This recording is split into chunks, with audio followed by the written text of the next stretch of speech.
सासू माँ मुझे तो अलग ही कर दो। मालूम नहीं यह कोरोना ख़त्म कब होगा। ज्योतिषी तो कह रहे थे। इससे पहले कि मीना कुछ भी कहती, कविता गुस्से से बोली, यार चुप कर, मुझे कुछ नहीं जानना। दोनों लंच टाइम में ऑफिस में बैठकर खाना खा रही थी। कविता को गुस्से में देखकर मीना ने पूछा, तेरी सीट पर कोई टेंशन है क्या? आज काम ज़्यादा है क्या? कोई मीटिंग की प्रेजेंटेशन या प्रिपरेशन है? अरे यार ऐसा कुछ नहीं है, कविता बोली। यह चीज़ें मुझे परेशान नहीं करती। परेशान करती है तो घर में मेरी जेठानी और सासू माँ भी उसके साथ ही मिल जाती हैं। पर तू तो कह रही थी कि घर में सब कुछ बहुत अच्छे हैं, तो मैंने अब कब मना करा कि वो अच्छे नहीं हैं। मैं तो उनकी सनक से परेशान हूँ। मेरी जेठानी को हर 10 दिन बाद कोई नई सनक लग जाती है, जिसके चक्कर में मेरा सारा काम रह जाता है और मैं मुश्किल में आ जाती हूँ। अभी कुछ दिन पहले उन्हें घर की सफाई की सनक लगी। पुरानी पुरानी अलमारियाँ, बेड, छत, ना जाने कहाँ कहाँ चढ़कर सफाई कर रही थी। मेरे कई इम्पोर्टेंट कागज़ उनकी सफाई में ही खो गए थे। हस्बैंड ने बहुत से पुराने बिल और पुरानी रसीदें जो कि ऊपर अलमारी में संभाल कर रखी थी, सब फेंक दी।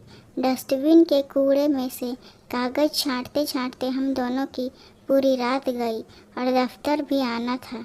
लगभग हर शनिवार इतवार मैं जो भी चाहती हूँ वह कर ही नहीं पाती। उन दोनों की सनक के कारण हर छुट्टी बर्बाद हो जाती है। सासू माँ तो उसकी सफाई करने से बहुत खुश थी। उसके बाद जेठानी जी को पूजा की सनक चढ़ी। 5 बजे उठकर मंदिर में घंटियाँ बजाने लग गई। तो उससे तुम्हें क्या परेशानी है? भैया मुझे तो ऑफिस आना होता है। घर का सारा रूटीन ही बदल गया।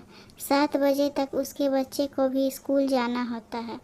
अब वह देर से निपट कर खाना बनाने में व्यस्त होती थी, तो उनकी बेटी मेरे से कई बार चोटी बनवाने आ जाती थी, या मैं अपना ब्रेकफास्ट बनाऊं तो वह बेटे के स्कूल के टिफ़िन में रख देती थी।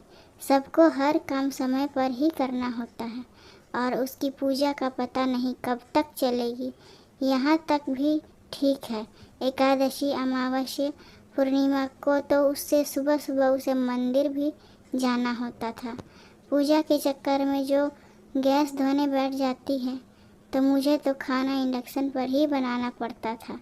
कपड़े सिलने की सनक आई तो मेरे सूट को ही फाड़ कर ननद रानी के मुन्ने का झबला बना दिया। कहती है यह बड़ा नरम कपड़ा था और तुम तो इस सूट को पहनती भी नहीं। सासू माँ भी उस झबले देखकर खुश थी, तो कुछ कह भी नहीं सकती। ऐसे ही कभी स्वेटर बुनने की, योगा की, न्यूट्रिशन की, जाने किस किस चीज़ की सनक आती है और झेलनी मुझे पड़ती है। आजकल उसको ज्योतिष का रोग लगा है। ऑफिस आते हुए मैंने उससे गुस्से में पूछ लिया कि मुझे तो सिर्फ यह बता दो कि आपकी इन सनकों के लिए कौन सा ग्रह जिम्मेदार है। मैं तो बोल कर आ गई, लेकिन मुझे पता है कि जाने पर महाभारत तो झेलनी ही होगी। सच कह रही हूँ, आज अगर बात बड़ी है तो मैं घर में कह ही दूँगी कि सासू माँ मुझे तो अलग ही कर दो। अगर ये छोटी सी कहानी पसंद आए तो लाइक, कमेंट और शेयर करें। चैनल पर नए हैं तो सब्सक्राइब करें। इस कहानी को सुनने के लिए बहुत बहुत धन्यवाद।